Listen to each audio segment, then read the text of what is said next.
Salam sejahtera sahabat-sahabatku dimanapun berada. Baik, langsung saja kembali dalam channel Wartawan Injil. Ini adalah video yang kedua dengan tema Paulus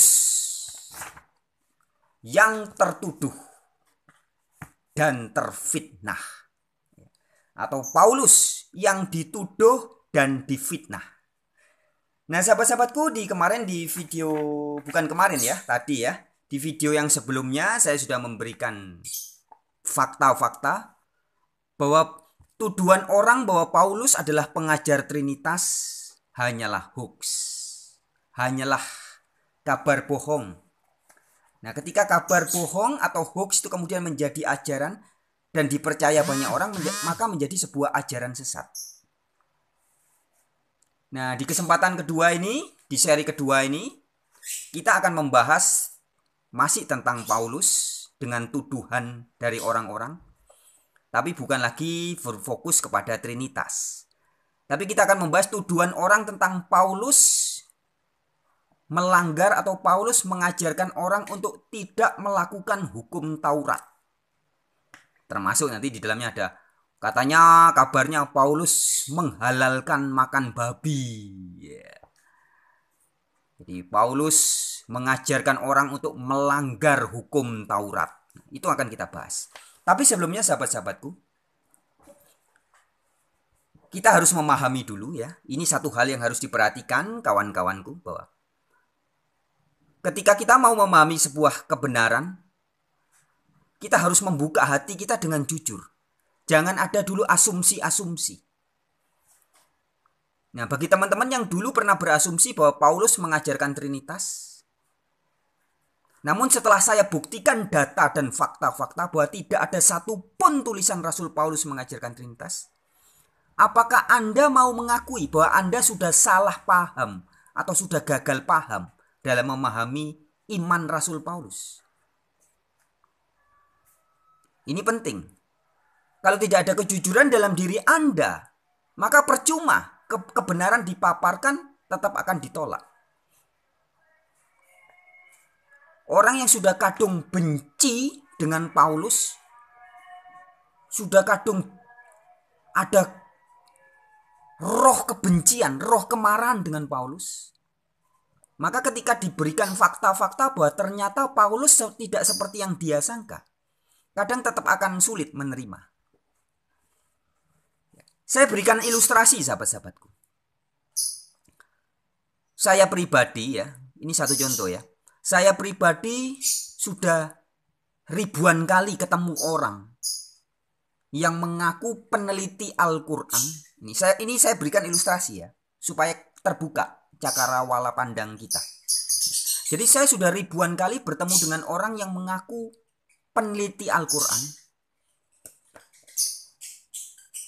Dan kemudian orang-orang itu, ratusan bahkan ribuan orang itu mengatakan kepada saya bahwa Allah yang dikabarkan dalam Al-Quran itu adalah Allah yang sangat berbeda dengan yang dikabarkan dalam Alkitab. Ribuan. Nah, mungkin kalau di luar sana yang tidak pernah ketemu saya, mungkin jutaan bahkan orang yang meyakini atau mengajarkan bahwa Allah yang ada di Al-Quran itu berbeda dengan Allah yang ada di Alkitab. Itu kata orang. Itu ajaran banyak orang. Nah, tapi apakah karena ajaran itu diajarkan oleh banyak orang, maka kemudian itu menjadi sebuah kebenaran yang hakiki? Ternyata tidak, sahabat-sahabatku. Saya tidak asal percaya, tapi juga tidak asal tidak percaya. Tapi saya selidiki sendiri, saya baca sendiri. Saya dulu tuh pernah punya Al-Quran tuh sekitar 5 atau 6. Yang saya beli sendiri ada 2, saya ingat. Ya, ada yang dari versi terbitan Departemen Agama, ada yang versi terbitan CV Karunia. Nah, ada yang lainnya saya dikasih sama teman, dikasih teman. Dan saya baca sendiri Al-Quran dengan mata kepala saya sendiri. Saya cerna dengan hati dan pikiran saya sendiri. Dan apa yang saya dapati? Saya mendapati bahwa Allah yang dikabarkan di dalam Al-Quran ternyata tidak lain dan tidak bukan adalah Allahnya bangsa Yahudi. Ada banyak ayatnya. Salah satunya misalkan Al-Quran tegas mengatakan bahwa Allah yang dikabarkan adalah Allahnya Ibrahim. Nah, Allahnya Ibrahim itu ya Allahnya bangsa Yahudi. Allahnya Israel. Nah, Israel itu kan nama lain dari Yakub. Israel. Kita sekarang mengenalnya orang Israel, orang Yahudi. Jadi Allahnya Al-Quran itu jelas Allahnya bangsa Israel. Mana lagi? Ada banyak ayatnya di Al-Quran. Misalkan juga di surat Yunus 90. Itu kisah ketika Fir'aun hampir mati.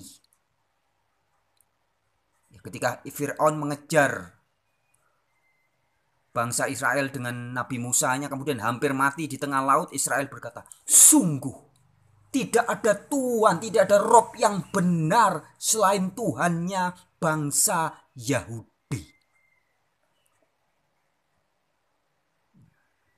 Jelas Al-Quran berbicara tentang Allah atau Rob yang maha tinggi, maksudnya adalah Allahnya bangsa Yahudi.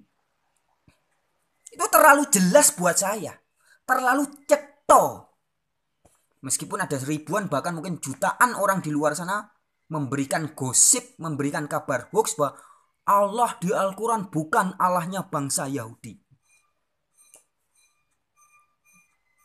Saya tidak asal percaya, tapi saya meneliti sendiri, saya teliti, saya baca sendiri. Nah, saya sarankan teman-teman juga seperti itu. Kalau mau tahu apakah surat-surat Paulus, tulisan Paulus itu betul-betul mengajarkan Allah yang berbeda, jangan dengar dari saya. Jangan dengar dari katanya Franz Donald atau katanya Pak Pendeta, katanya si Anus, si Ustadz, si ulama, si Anus. Tapi baca sendiri.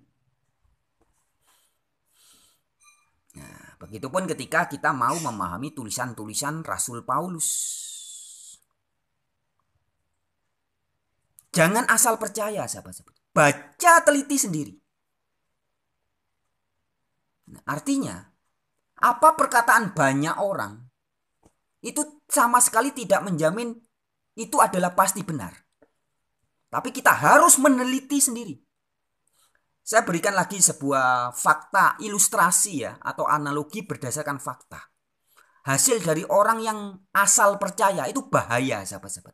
Bisa jadi fitnah, bahkan penipuan publik. Beberapa bulan yang lalu kita masih ingat di Indonesia sempat terjadi demonstrasi di berbagai kota yang berdarah-darah. Banyak makan korban.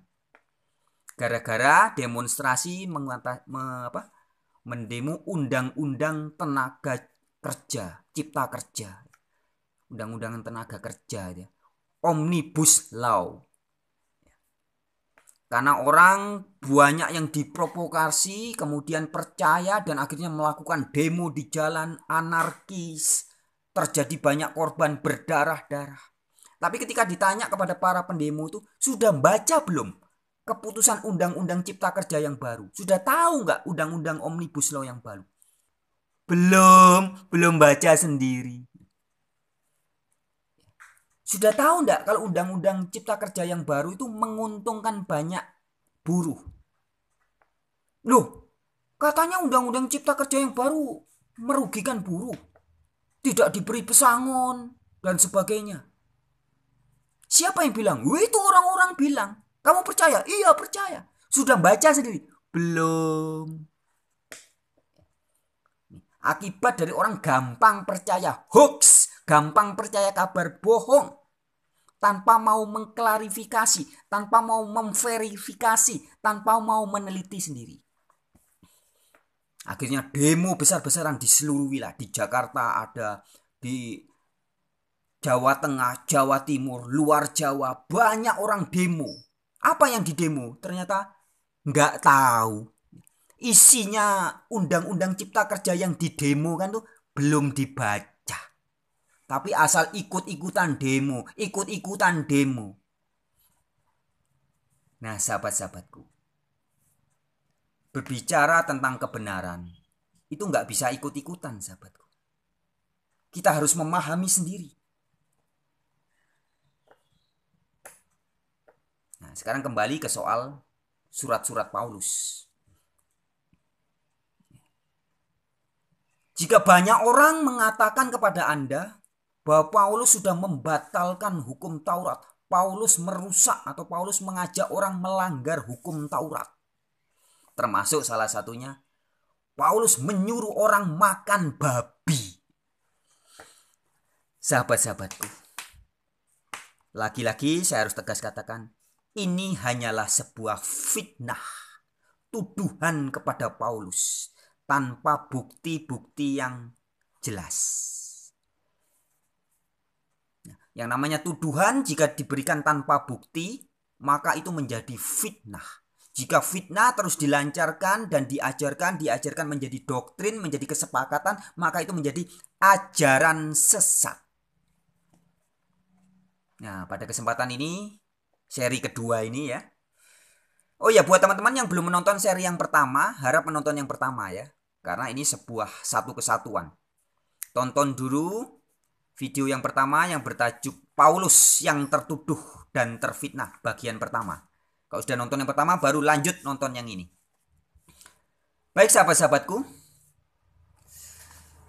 Di video yang pertama kemarin sudah saya ingatkan bahwa temannya Paulus sendiri yaitu Petrus mengingatkan kita semua. Dan itu ditulis di dalam surat 2 Petrus pasal yang ketiga ayat 15 sampai 16. Mengingatkan kita semua bahwa hati-hati kalau membaca tulisan Paulus. Sebab banyak orang yang gagal paham. Sebab memang ada beberapa poin tulisan Paulus yang sukar dipahami. Sehingga orang-orang yang tidak memahaminya memutarbalikkan. Nah, itu peringatan Rasul Petrus. Harusnya kita ingat terus. Jadi selama teman-teman membaca surat-surat Paulus. Jadi di kitab Alkitab ini dalam perjanjian baru ya. Ada 13 surat Paulus. Ketika kita membaca 13 surat Paulus. Kita harus selalu ingat pesan dari Petrus. Temannya Paulus. Rekan sekerjanya.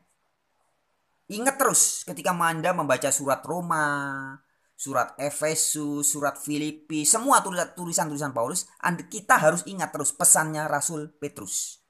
Hati-hati dalam membaca surat-surat Paulus. Sebab ada hal-hal yang sukar dipahami. Jadi hati-hati, ingat. Hati-hati. Jadi jangan gegabah. Itu poin yang harus selalu diingat ya kawan-kawan. Baik. Sekarang kita masuk.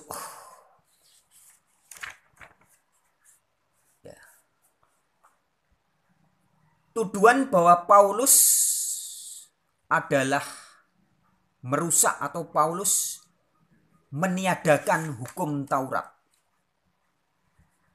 Benarkah Paulus menyuruh orang untuk melanggar hukum Taurat? Sahabat-sahabatku, pertama yang harus dipahami adalah kita harus memahami betul latar belakang siapa sih Paulus ini. Sebelum bernama Paulus namanya adalah Saulus. Dan secara sejarah kita bisa ketahui bahwa Saulus diyakini adalah salah satu tokoh Yahudi terbaik pada zamannya. Dia adalah anggota Sanhedrin. Ya, jadi Paulus sendiri di dalam tulisan suratnya dia mengatakan bahwa dia adalah dari golongan Yahudi, Farisi. Orang Farisi itu orang ahli kitab Yahudi. Maka dia diduga kuat sebagai salah satu anggota Sanhedrinnya Yahudi. Anggota Sanhedrin. Sanhedrin itu seperti majelis agama Yahudi. Saya berikan sebuah perbandingan. Ini hanya contoh ya, hanya contoh. Yang namanya majelis itu kalau zaman sekarang mungkin seperti anggota Majelis Ulama Indonesia gitu, atau anggota Dewan Gereja Indonesia, atau anggota pengurus besar PBNU. Kira-kira ilustrasinya seperti itulah. Jadi majelis. Nah, Yahudi namanya majelis Yahudi namanya Sanhedrin, yang terdiri dari 71 ahli Taurat dan sejarawan Yahudi terbaik. Itulah Sanhedrin. Dan Paulus adalah salah satu anggotanya. Ahli kitab Yahudi terbaik, ahli sejarah Yahudi terbaik. Itulah Paulus. Sebelum jadi pengikut Kristus. Saulus namanya masih. Nah, kemudian dengan kita mengetahui latar belakangnya, kita tahu bahwa yang namanya guru-guru rabi-rabi Yahudi terbaik adalah orang yang berusaha hidup mentaati hukum Taurat. Bahkan dalam Taurat itu ada banyak sekali hukum-hukum ya, yang begitu detail. Ini sangat ditaati oleh orang-orang Yahudi, anggota Sanhedrin. Itu yang pertama harus kita ketahui sahabat-sahabat. Jadi Paulus jelas adalah orang yang tadinya sangat percaya hukum Taurat. Dari kecil ya, bayangan. Orang yang dari kecil dididik dengan gaya hidup Yahudi ya, tidak makan, bukan cuma tidak makan babi ya. Kalau di dalam Alkitab, dalam kitab Imamat, kitab Taurat itu ya, larangan makan binatang haram itu bukan cuma babi ya. Belut itu haram, lele itu haram, kepiting, lobster, udang, kodok, kelinci itu haram semua menurut Imamat 11. Dan Paulus sebagai pelaku, sebagai guru rabi Yahudi pasti tidak makan semua itu. Bukan cuman babi, bukan cuman anjing. Tapi dia juga tidak makan tikus, tidak makan lele, tidak makan belut, tidak makan udang, tidak makan lobster, tidak makan ikan-ikan di laut yang tidak bersisik dan tidak bersirip, dia tidak makan. Juga yang hidup di dua alam seperti kodok, kepiting, dia tidak makan. Itulah Paulus. Nah, apakah mungkin, coba saudara bayangkan, orang yang dari kecil sampai tua, sampai umur lebih dari 30 tahun tidak pernah makan binatang-binatang itu semua, kemudian tiba-tiba mengajarkan ajaran yang berubah, semua boleh dimakan. Apakah mungkin? Nah, mari kita akan lihat pada kesempatan ini ya. Sahabat-sahabatku, kalau membaca tulisan Paulus, sekali lagi saya ingatkan harus teliti.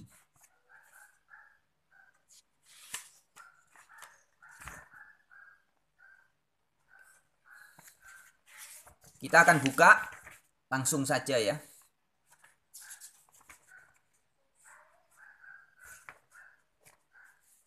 Tulisan tertulis di dalam Kisah Para Rasul pasal 21 ayatnya yang ke-20 sampai 24.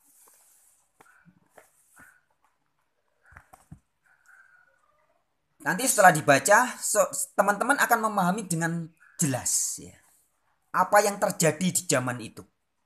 Mirip sekali dengan yang terjadi di zaman sekarang. Gosipnya mirip. Gosip orang tentang Paulus itu mirip seperti yang terjadi zaman sekarang. Baik, saya bacakan aja. Kisah Rasul 21 ayat 20 sampai 24. Kisah Rasul ini adalah tulisan Dr. Lukas. Jadi yang menulis Injil Lukas itu ya juga yang menulis Kisah Para Rasul ini. Nah, saya bacakan ya. Teman-teman perhatikan baik-baik. Ayat 20 sampai 21. Kisah Rasul 21 ayat 20. Mendengar itu, mereka memuliakan Allah. Lalu mereka berkata kepada Paulus, "Saudara, lihatlah, beribu-ribu orang Yahudi telah menjadi percaya, dan mereka semua rajin memelihara hukum Taurat." Perhatikan baik-baik. Banyak orang Yahudi yang tadinya tidak percaya kepada Yesus menjadi percaya kepada Yesus. Dan mereka rajin memelihara apa? Hukum Taurat. Ayat 21. Tetapi mereka mendengar tentang engkau. Siapa engkau nih? Paulus maksudnya.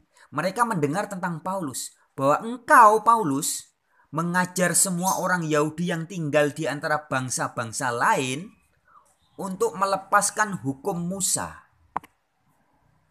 Sebab engkau mengatakan supaya mereka jangan menyunatkan anak-anaknya dan jangan hidup menurut adat istiadat kita. Jadi Perhatikan baik-baik. Orang-orang Yahudi yang tadinya nggak percaya Yesus, kemudian percaya Yesus, mendengar gosip, mendengar kabar, katanya Paulus di luar sana, di luar bangsa Yahudi, mengajarkan bangsa-bangsa lain, dan ketika di bangsa-bangsa lain itu ada orang-orang Yahudi, ya, orang-orang Yahudi yang ada di bangsa lain itu diajari oleh Paulus bahwa tidak usah lagi menegakkan Taurat, lepaskan hukum Musa, tidak usah lagi percaya hukum Musa. Jadi kalau hukum Musa itu kan hukum pertama 10 perintah Allah, jangan ada Allah lain. Jadi, boleh ada Allah lain. Jangan membunuh, boleh membunuh. Jangan mencuri, boleh mencuri. Jangan berzina, boleh berzina. Kira-kira seperti itu ya. Jadi boleh melanggar hukum Musa. Ceritanya, kabarnya begitu. Ayat 22. Jadi bagaimana sekarang? Tentu mereka akan mendengar bahwa engkau telah datang kemari. Sebab itu, lakukanlah apa yang kami katakan ini. Di antara kami ada 4 orang yang bernasar. Bawalah mereka bersama-sama dengan engkau. Paulus maksudnya. Paulus, bawalah 4 orang ini bersama dengan engkau. Lakukanlah pentahiran dirimu bersama-sama dengan mereka dan tanggunglah biaya mereka, sehingga mereka dapat mencukurkan rambutnya. Maka semua orang akan tahu bahwa segala kabar yang mereka dengar tentang engkau sama sekali tidak benar, melainkan bahwa engkau tetap memelihara hukum Taurat. Jelas sahabat-sahabatku. Dicatat, diingat baik-baik ini ayatnya. Kisah Rasul pasal 21 ayat 20 sampai 24. Lebih bagus baca dari ayat-ayat sebelumnya, mulai ayat 15 atau pasal-pasal sebelumnya. Ya, intinya di ayat 20 sampai 24 itu dikatakan di situ bahwa gosip yang didengar banyak orang tentang Paulus, yang katanya Paulus mengajarkan melanggar hukum Taurat, ternyata tidak benar. Ya, tidak benar sahabat-sahabatku. Ya, di ayat 24-nya ditegaskan bahwa segala kabar yang mereka dengar tentang engkau sama sekali tidak benar, melainkan bahwa engkau tetap memelihara hukum Taurat. Jadi adalah keliru dan tidak benar, hanya sebuah gosip orang-orang yang mengatakan bahwa Paulus mengajarkan orang melanggar hukum Taurat. Diklarifikasi oleh surat Kisah Rasul pasal 21 ayat 20 sampai 24. Lantas bagaimana dengan misalkan perintah sunat? Ya. Di surat Roma Rasul Paulus pernah mengatakan bahwa sunat yang benar itu bukan hanya sunat fisik, tapi juga sunat hati. Lah maksudnya apa? Paulus tidak mengatakan bahwa jangan sunat, tidak. Paulus mengatakan di dalam surat Roma bahwa sunat fisik itu bagus. Bahkan Rasul Paulus sendiri disunat ya, karena dia orang Yahudi. Tapi Rasul Paulus menegaskan bahwa percuma kalau kamu sunat fisik, tapi kamu tidak menyunat hatimu. Sama seperti misalnya orang, percuma kamu pakai baju putih, kemana-mana pakai baju putih, ya. Pakai baju yang bersih, wangi, ya. Tapi hatimu sendiri dalamnya busuk. Kira-kira seperti itu. Ya. Sebenarnya apa yang disampaikan Rasul Paulus ini adalah setara dengan apa yang disampaikan oleh Yesus. Yesus oleh orang-orang tokoh-tokoh agamawan Yahudi, orang-orang Farisi dan orang-orang Saduki, Yesus juga pernah dianggap Yesus itu melanggar hukum Taurat. Padahal Yesus menegaskan, hukum Taurat berkata jangan berzinah. Tetapi Yesus berkata, kamu mengingini saja, itu sudah berzinah. Nah, artinya hukum yang dikabarkan baik oleh Yesus Kristus maupun oleh Paulus ini lebih dalam dari sekedar kebiasaan yang dipahami oleh tradisi-tradisi sebelumnya. Ya, saya singgung lagi cerita yang baru-baru yang lagi viral ini ya di Indonesia. Semua orang tahu bahwa Gisel Anastasia sedang terbukti bersinah dengan Michael siapa itu. Dan orang-orang banyak menghujat dan mengatakan bahwa dia pesinah, menjijikkan. Tapi sahabat-sahabatku, di Alkitab ada sebuah kisah yang sangat terkenal ketika Yesus Kristus membebaskan seorang pelacur yang kedapatan berbuat zina. Dikisahkan suatu ketika ada pelacur dibawa banyak orang kemudian mau dilempari batu karena kedapatan berzinah.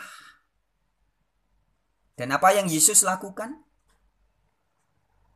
Yesus bertanya, siapa di antara kamu yang merasa tidak punya dosa? Silakan menjadi penghukum yang pertama kepada perempuan ini. Dan orang-orang satu persatu mulai pergi. Di ayat yang lain Yesus juga berkata, jika kamu melihat perempuan dan kamu sudah menginginkan dalam hatimu, kamu sudah berzina.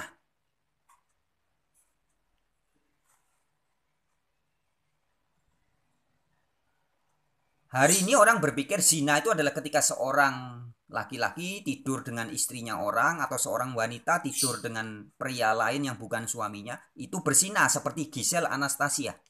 Tapi Yesus berkata, jika saudara dan saya melihat dan menginginkan, itu sama dengan berzinah.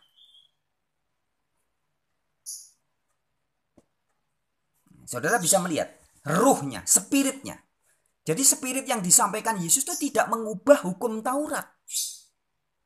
Tapi justru meneguhkannya. Yesus itu meneguhkan, bahkan memperdalam maknanya. Hukum Taurat berkata, jangan membunuh. Tapi Yesus berkata, jangan membenci. Sebab membenci sudah sama dengan membunuh.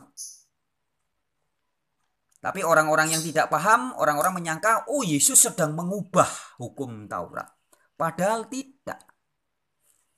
Nah, itu yang terjadi dengan Yesus. Begitupun yang terjadi dengan Paulus. Ketika Paulus memaknai makna sunat lebih dalam, orang menyangka, weh Paulus mengajarkan orang tidak usah disunat. Bukan. Baca di surat Roma, Paulus mengatakan, sunat itu baik.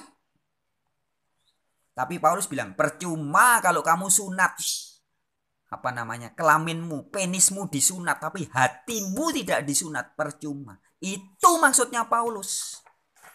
Nah, dalam kita memahami tulisan Paulus, kita harus ingat pesan sahabatnya Paulus, yaitu Petrus. Hati-hati kalau membaca tulisan Paulus. Ada hal-hal yang sukar dipahami, yaitu tertulis di 2 Petrus 3 ayat 15-16. Hati-hati kalau kita membaca tulisan Paulus. Sebab ada hal-hal yang sukar dipahami. Sehingga orang-orang yang nggak paham memutar balikkan. Nah, itu terjadi. Baik di zaman dulu maupun zaman sekarang terjadi. Orang yang nggak ngerti maksudnya Paulus memutar balikkan tulisan Paulus. Paulus bilang, kamu sunat nggak apa-apa. Tapi kalau hatimu nggak disunat, percuma. Itu diputar balikkan, dikatakan, loh, Paulus menyuruh orang-orang tidak bersunat. Nggak usah sunat, kata Paulus. Padahal tidak. Saya bisa berikan contoh juga, sahabat-sahabatku.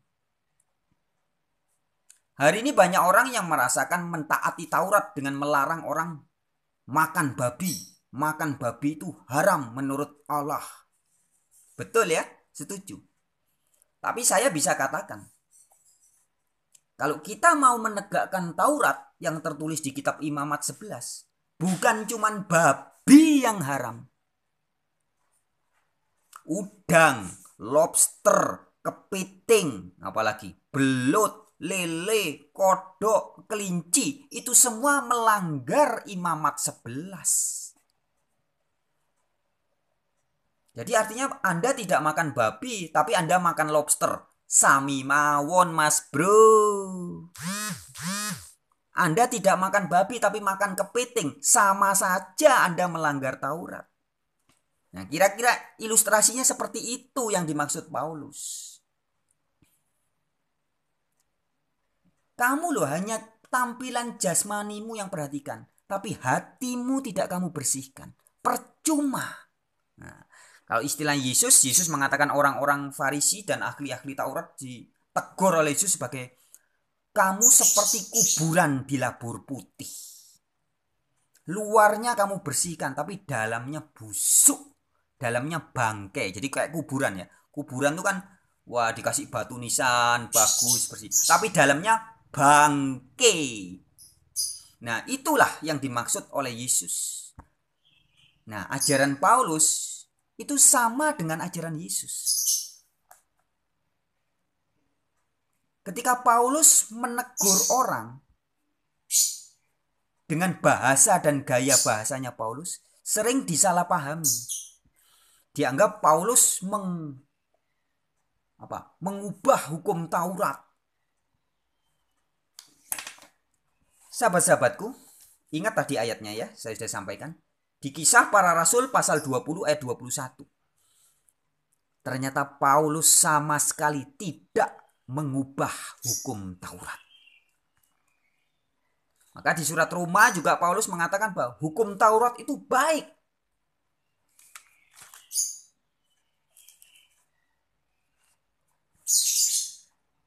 Ini saya bacakan Roma ya, salah satu ayatnya nih. Ada banyak, cuman salah satunya nih. Roma pasal 2 ayat 25.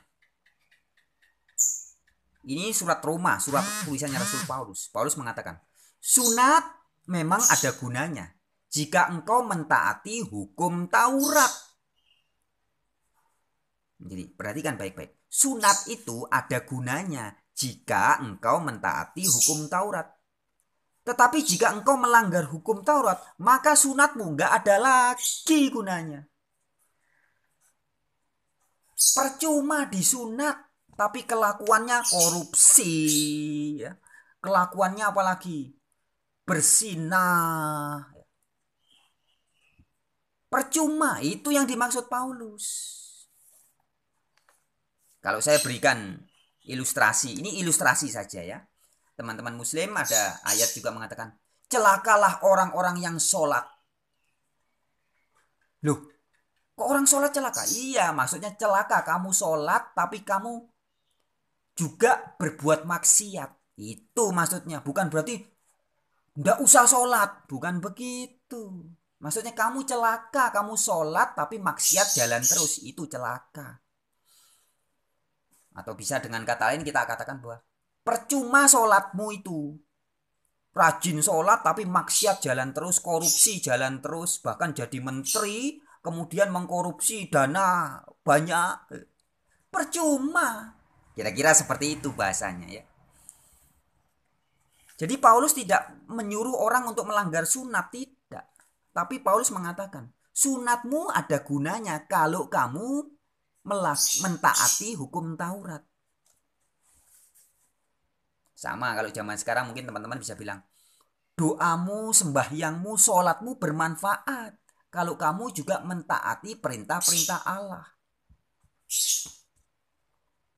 Sholat rajin, nyebut-nyebut Allah, rajin khotbah ceramah, tapi bunuh orang, gorok leher orang. Percuma. Kira-kira seperti itu. Ya. Di ayat 28, Paulus juga menegaskan, sebab yang disebut Yahudi bukanlah orang yang lahiriah Yahudi. Dan yang disebut sunat bukanlah sunat yang dilangsungkan secara lahiriah. Perhatikan nih maknanya. Tetapi orang Yahudi sejati, ya orang Yahudi itu kan ada hubungannya dengan perjanjian antara bangsa Yahudi dengan Allah. Jadi maksudnya orang yang betul-betul mentaati perjanjiannya dengan Allah. Itu bukan yang secara fisik. Jadi sunat itu kan adalah perintah sebuah materai perjanjian. Bukti saya berjanji dengan Allah bangsa Yahudi kemudian disunat semua. Bukti secara fisik ini adalah orang-orang perjanjian. Nah, oleh Paulus ditegaskan, orang-orang yang berjanji sejati itu bukan yang benar-benar punya perjanjian dengan Allah, itu bukan yang cuma secara fisiknya tok disunat. Yahudi sejati, orang-orang bersunat sejati itu bukan yang cuma fisiknya tok disunat, tapi hatinya juga sudah dilepaskan dari segala hal-hal duniawi. Itulah sunat yang sejati, itulah Yahudi yang asli. Jadi bukan bangsa Yahudi itu orang yang ganteng-ganteng itu, bukan gitu. Orang Yahudi adalah orang-orang yang mengikat perjanjian dengan Allah. Jadi umat-umat perjanjian itu adalah umat-umat Yahudi, bahasanya kira-kira begitu. Yahudi yang asli atau umat-umat perjanjian yang asli adalah yang betul-betul taat kepada hukum-hukum Allah. Bukan yang cuma tampilan fisiknya tok. Kira-kira seperti itu. Ya, jadi sahabat-sahabatku, buat teman-teman yang masih ya, tadi saya sempat membaca ada beberapa yang memberi komentar, salah satunya mengatakan Paulus itu palsu, penyesat karena menyuruh orang makan babi gitu katanya. Ya, sahabat-sahabatku, itu juga bagian dari hoax, gosip, dan tuduhan dan fitnahan orang terhadap Paulus. Tuduhan tanpa bukti adalah anak SD, anak TK akan mengatakan, itu fitnah om, itu fitnah. Begitupun sahabat-sahabatku. Jika kita menuduh bahwa Paulus menyuruh orang makan babi, kita harus bisa tunjukkan di surat Paulus yang mana, pasal keberapa, ayat keberapa Paulus bilang makanlah babi atau Paulus menyuruh orang makan babi. Itu di mana suratnya? Nggak ada. Artinya tuduhan-tuduhan seperti itu hanya sebuah hoax. Ingat sahabat-sahabatku, jika ada, dan memang ada, orang yang mengaku pendeta, mengaku pengajar, mengaku guru-guru Kristen, kemudian mengajarkan ajaran bahwa menurut Paulus hukum Taurat sudah tidak berlaku lagi. Menurut Paulus hukum Taurat boleh dilanggar. Kalaupun ada orang yang mengatakan seperti itu, bukan berarti itu menjadi otomatis menjadi kebenaran Alkitab. Tidak. Ingat, banyak orang mengatakan bahwa Trinitas itu ajaran Alkitab. Trinitas itu ajaran Alkitab. Itu tidak otomatis menjadi bahwa itu jadi kebenaran bahwa Trinitas mengajarkan Alkitab mengajarkan Trinitas. Tidak. Faktanya Alkitab tidak mengajarkan Trinitas. Begitupun ketika banyak orang menuduh bahwa Paulus mengajarkan orang melanggar Taurat. Itu kan kata orang. Sama seperti tadi saya berikan ilustrasi. Beberapa bulan yang lalu ada demo yang menyebabkan banyak orang berjatuhan korban sampai berdarah-darah. Karena mendengar kabar hoax, mengikuti prasangkaan belaka. Demo undang-undang cipta kerja Omnibus Law. Katanya buruh nanti tidak diberi lagi pesangon. Undang-undang Omnibus Law sangat merugikan masyarakat. Giliran ditanya, sudah baca sendiri undang-undang yang baru? Belum. Sudah tahu isinya apa aja? Belum. Nah, ya inilah yang terjadi. Saya bisa jamin 100% orang-orang yang menuduh Paulus melanggar hukum Taurat, Paulus mengajarkan orang untuk melanggar Taurat, itu belum membaca dengan detail, belum membaca dengan hatinya, dengan mata kepalanya sendiri tulisan-tulisan Paulus. Sehingga timbul tuduhan. Nah, tuduhan tanpa bukti menjadi fitnah. Ya. Jadi jelas ya sahabat-sahabatku, ini zaman now, zaman keterbukaan. Segala sesuatu sekarang sudah tidak seperti dulu. Dulu kebohongan bisa disimpan rapat-rapat selama bergenerasi-generasi. Ini zaman now, kecanggihan teknologi, internet. Orang sudah semua melek informasi. Semua bisa diverifikasi, bisa dicek sendiri. Ada banyak aplikasinya di internet. Orang bisa buka Alkitab dengan lihat sendiri. Tidak harus dengar dari kata orang, cerita orang. Baca sendiri, sahabat. Nah, begitupun dengan apa yang saya sampaikan ini, kawan-kawan, sahabat-sahabatku semua. Jangan asal percaya apa kata saya. Tapi juga jangan asal tidak percaya. Tapi teliti, pahami sendiri, pelajari sendiri, baca sendiri. Anda mendengar gosip bahwa Paulus mengajarkan Trinitas. Cari sendiri di mana ayatnya Alkitab. Ada enggak? Anda juga mendengar gosip Paulus menyuruh orang melanggar hukum Taurat. Nah, di mana ayatnya? Baca sendiri, cari sendiri. Di mana ayat Paulus bilang kita harus melanggar hukum Taurat atau hukum Taurat sudah tidak berlaku lagi? Di mana ayatnya? Ya. Jadi artinya sama sahabat-sahabatku. Kejadian zaman sekarang yang banyak orang menyangka, menduga Paulus melanggar hukum Taurat, itu sama seperti di zaman penulisan Kisah Rasul ini. Kisah Rasul 21 ayat 20 sampai 24 tadi. Saya bacakan sekali lagi ya biar teman-teman tidak lupa ya. Ayat 20-nya. Mendengar itu mereka memuliakan Allah, lalu mereka berkata kepada Paulus, "Saudara, lihatlah beribu-ribu orang Yahudi telah menjadi percaya dan mereka semua rajin memelihara hukum Taurat." Setelah mendengar ajaran Paulus, mereka jadi rajin apa? Memelihara hukum Taurat. Ayat 21-nya. Tetapi mereka mendengar tentang engkau. Tapi ada orang-orang yang mendengar tentang engkau. Tentang Paulus ya. Ada orang-orang yang mendengar gosip tentang Paulus. Bahwa engkau, Paulus, engkau mengajar semua orang Yahudi yang tinggal di antara bangsa-bangsa lain. Jadi ada orang Yahudi yang tinggal di Yunani, tinggal di Romawi. Katanya oleh Paulus orang-orang itu diajarkan untuk melepaskan hukum Musa. Jadi hukum Musa itu kan 10 perintah Allah itu. Jangan berzina, jadi boleh berzina. Jangan membunuh, jadi boleh membunuh. Jangan ada padamu Allah lain di hadapmu. Jadi boleh ada Allah lain dan sebagainya. Nah, tetapi di ayat 22 ya. Jadi bagaimana sekarang? Tentu mereka akan mendengar bahwa engkau telah datang kemari. Sebab itu lakukanlah apa yang kami katakan ini. Di antara kami ada 4 orang yang bernazar. Bawalah mereka. Nah, jadi ada saksi 4 orang. Dan 4 orang itu disuruh membawa. Paulus bawalah 4 orang ini. Bersama-sama dengan engkau, lakukanlah pentahiran dirimu bersama-sama dengan mereka dan tanggunglah biaya mereka. Sehingga mereka dapat mencukur rambutnya. Maka, ini perhatikan baik-baik.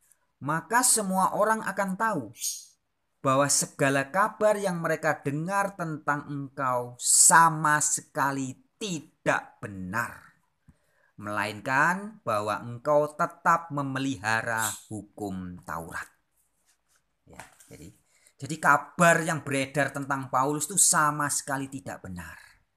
Kabar yang mengatakan bahwa Paulus menyuruh orang melanggar hukum Taurat itu sama sekali tidak benar. Baik sahabat-sahabatku, saya pikir sekian untuk pada kesempatan seri yang kedua ini. Kita akan lanjut di dalam kesempatan-kesempatan yang berikutnya. Ingat ya,